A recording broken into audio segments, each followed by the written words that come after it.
Alhamdulillah, alhamdulillahilladzi anzala ala abdil kitaba wa lam yaj'al lahu iwaja qayyiman liyunzira ba'san syadida min ladunhu wa yubashshiral mu'minina alladzina ya'maluna sholihati anna lahum ajran hasanah. Asyhadu an la ilaha illallah wahdahu la syarikalah wa asyhadu anna Muhammadan abduhu wa rasuluh la nabiyya ba'dah. Allahumma shalli wa sallim wa barik ala nabiyyina Muhammadin wa ala alihi wa ashabihi. Qala Allah ta'ala fi kitabil karim, a'udzu billahi minasy syaithanir rajim. Inna iddatash syuhuri 'indallahi 12 Inna iddatash syuhuri 'indallahi 12 syahran fi kitabillahi yauma khalaqas samawati wal arda minha arba'atun hurum. Dzalika ad-dinul qayyimu fala tadhlimu fihinna anfusakum wa qatilul musyrikina kafatan kama yuqatilunakum kafah wa'lamu annallaha ma'al muttaqin. Amma ba'du fa ya ibadallah, usikum wa nafsi bitaqwallah faqad fazal muttaqun. Kama qala ta'ala fi kitabil karim, a'udzu billahi samii'il 'alimi minasy syaithanir rajim. Ya ayyuhalladzina amanu taqullaha haqqa tuqatih wa la tamutunna illa wa antum muslimun. Wa qala aydan, ya ayyuhalladzina amanu taqullaha wa qulu qawlan sadida yuslih lakum a'malakum wa yaghfir lakum dzunubakum. Hadirin ma'asyiral muslimin sedang jamaah Jumat rahimani wa rahimakumullah. Rasa syukur marilah kita aturkan kehadiran Allah azza wa jalla, di mana Allah telah melimpahkan hidayah dan ma'unahnya kepada kita, sehingga pada saat ini kita mau dan mampu memenuhi panggilan Allah untuk bersama-sama melaksanakan sholat Jumat dengan berjamaah. Sholawat, salam dan barokallah semoga tetap terlimpah pada junjungan kita Nabiullah Muhammad sallallahu alaihi wasallam. Marilah kita senantiasa mempertahankan dan berusaha untuk meningkatkan ketakwaan kita, keimanan kita kepada Allah Subhanahu wa taala, karena itulah modal dasar untuk menggapai kebahagiaan, keselamatan di dunia, lebih-lebih nanti kehidupan kita di akhirat. Hadirin ma'asyiral muslimin sedang jamaah Jumat rahimani wa rahimakumullah. Sekarang kita berada pada bulan Muharram, di mana kalau kita kaji, kita pahami, kita telusuri, ada 4 momentum yang kebetulan berada pada tahun ini. Yang pertama, kita berada pada bulan yang dimuliakan oleh Allah Subhanahu wa taala, di mana bulan Muharram merupakan salah satu dari 12 bulan, kemudian dipilih oleh Allah 4 bulan menjadi bulan yang dimuliakan, yang disebutkan dalam surat At-Taubah ayat yang ke-36 disebut arba'atun hurum, yaitu 4 yang dimuliakan. Di dalam surat At-Taubah ayat yang ke-36 Allah berfirman, a'udzu billahi minasy syaithanir rajim. Inna iddatash syuhuri 'indallahi 12 syahran fi kitabillahi yauma khalaqas samawati wal arda minha arba'atun hurum. Dzalika ad-dinul qayyim fala tadhlimu fihinna anfusakum wa qatilul musyrikina kafatan kama yuqatilunakum kafah wa'lamu annallaha ma'al muttaqin. Inna sesungguhnya iddatash syuhuri bilangan bulan-bulan indallahi di sisi Allah isna asyara syahron, ada 12 bulan. Fi kitabillahi di dalam ketetapan Allah, yauma khalaqas samawati wal arda, pada hari Allah menciptakan langit dan bumi, minha arba'atun hurum, di antara 12 bulan itu ada minha arba'atun hurum, dari 12 bulan itu arba'atun hurum, 4 bulan yang dimuliakan. Zalikat dinul qayyim, itulah agama yang lurus. Fala tazlimu fihinna anfusakum, maka janganlah kalian berbuat zalim di dalam 4 bulan tersebut.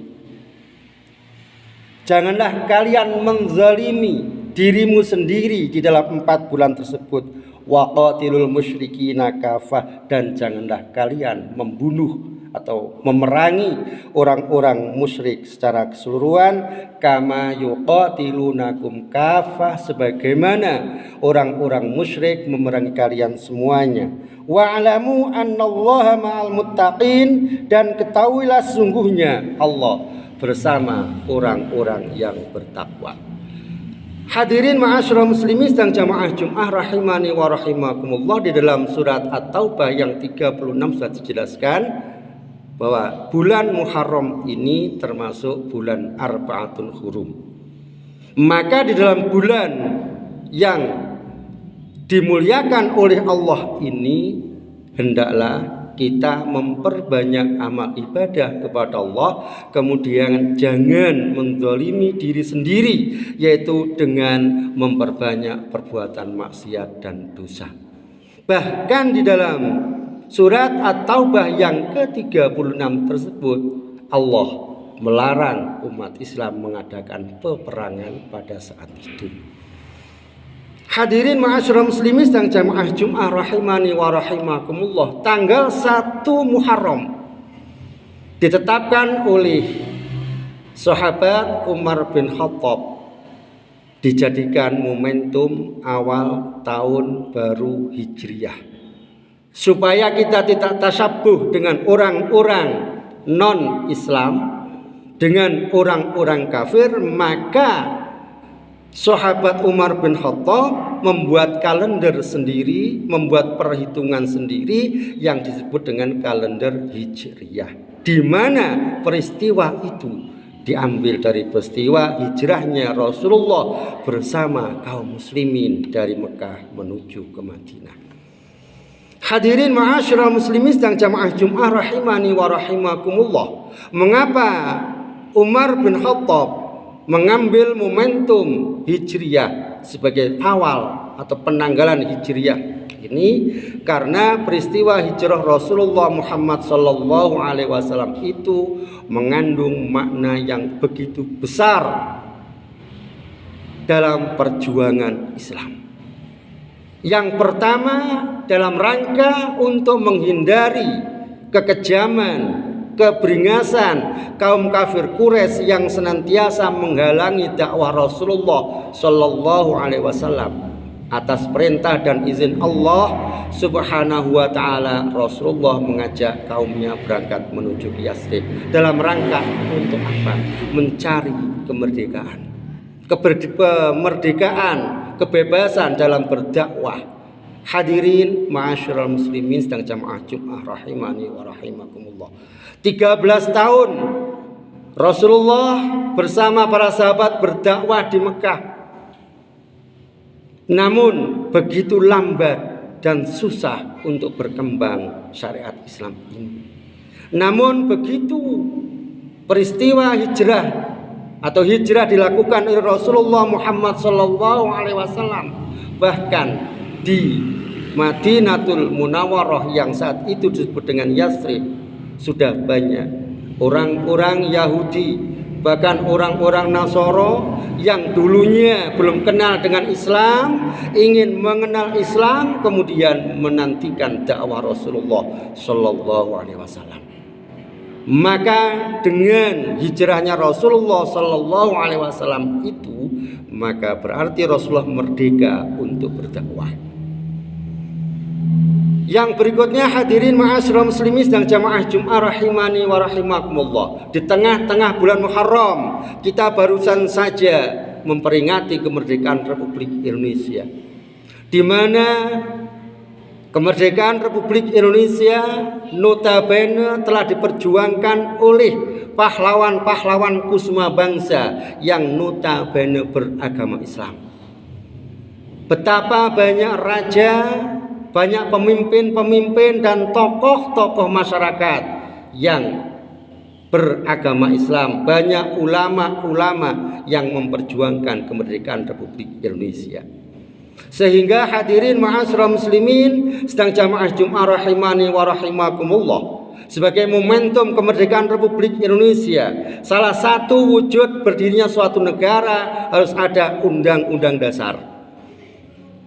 Maka di dalam menyusun Undang-Undang Dasar Negara Republik Indonesia itu adalah ada sebuah pembukaan di mana penyusunnya ini sebagian besar adalah umat Islam dan ulama-ulama Indonesia. Di sana dikatakan bahwa sungguhnya kemerdekaan itu ialah hak segala bangsa. Artinya apa? Setiap manusia berhak memiliki kemerdekaan untuk hidup di negaranya masing-masing. Dan penjajahan di atas dunia harus dihapuskan karena dia sesuai dengan pri kemanusiaan dan pri keadilan. Yang jelas penjajahan tidak sesuai dengan sunnatullah. Karena Allah Subhanahu wa ta'ala menciptakan manusia berbangsa-bangsa, bersuku-suku dalam rangka lita'arufu, untuk saling kenal mengenal. Dengan ta'aruf itu maka ada ta'awun, wala ta'awanu 'alal ismi wal 'udwan. Hadirin ma'asyiral muslimin dan jamaah Jumat rahimani wa rahimakumullah. Maka dituntunlah oleh para ulama kita, di mana perjuangan bangsa Indonesia telah tercapai untuk kemerdekaan. Maka di sana dituntun oleh para ulama-ulama kita harus yakin bahwa kemerdekaan itu adalah berkat rahmat Allah yang Maha Kuasa atas didorong keinginan luhur. Artinya apa? Kita kembali kepada firman Allah, innallaha la yughayyiru ma biqaumin hatta yughayyiru ma bi anfusihim. Allah tidak akan merubah nasib suatu kaum kecuali kaum itu mau merubah nasibnya sendiri. Namun hadirin ma'asyiral muslimin sedang jamaah Jumat rahimani wa rahimakumullah, sejauh perjuangan manusia, sekuat tenaga usaha manusia, tanpa pertolongan Allah, usaha itu akan sia-sia. Antara ikhtiar dan takdir Allah menyatu, maka terwujudlah kemerdekaan Republik Indonesia. Maka sewajarnya kalau kita senantiasa mensyukuri kemerdekaan Republik Indonesia ini, mensyukuri kenikmatan, bukan berfoya-foya, berfata morgana, tetapi ingat bahwa kemerdekaan merupakan jembatan emas untuk membangun, untuk berdaulat, untuk mengisi kemerdekaan itu bebas dari cengkraman dan campur tangan kaum imperialisme. Kemudian yang terakhir, tanggal 10 Muharram kemarin kita sama-sama melakukan puasa. Mengapa? Karena pada tanggal 10 Muharram ini konon katanya banyak peristiwa-peristiwa yang terjadi dalam penyelamatan para nabi-nabi Allah yang terdahulu. Nabi Nuh bebas keluar dari perut ikan, konon katanya tanggal 10 Muharram. Nabi Isa alaihissalam lepas setelah menyeberangi Laut Merah, kemudian sampai ke negara Mesir, sedangkan Fir'aun tenggelam di dalamnya. Ketika naik katanya, konon katanya tanggal 10 Muharram. Demikian juga Nabiullah Ibrahim alaihissalam ketika keluar dari bara api sebagai hukuman oleh Raja Namrud juga tanggal 10 Muharram. Oleh karena itu sebagai momentum untuk memperingati tanggal 10 Muharram itu kita disunahkan untuk berpuasa. Namun agar tidak menyamai orang-orang Yahudi yang juga sama-sama mengadakan peringatan tanggal 10 Muharram, maka kita pun juga disunahkan dengan puasa Tasu'ah, yaitu pada tanggal 9 Muharramnya. Sehingga hadirin ma'asyiral muslimin sedang jamaah Jumat rahimani wa rahimakumullah, berdasarkan hadis Rasulullah, barang siapa yang berpuasa pada tanggal 10 Muharram maka dibebaskan dosa selama 1 tahun yang berlalu. Berarti kita pun juga merdeka. Hadirin ma'asyiral muslimin sedang jamaah Jumat rahimani wa rahimakumullah, merdeka artinya kita bebas melakukan sesuatu, tetapi kita ingat sebebas-bebas manusia pasti masih ada aturan yang mengiringi dalam kehidupannya. Aqulu qouli hadza wa astaghfiruh innahu huwal ghafurur rahim.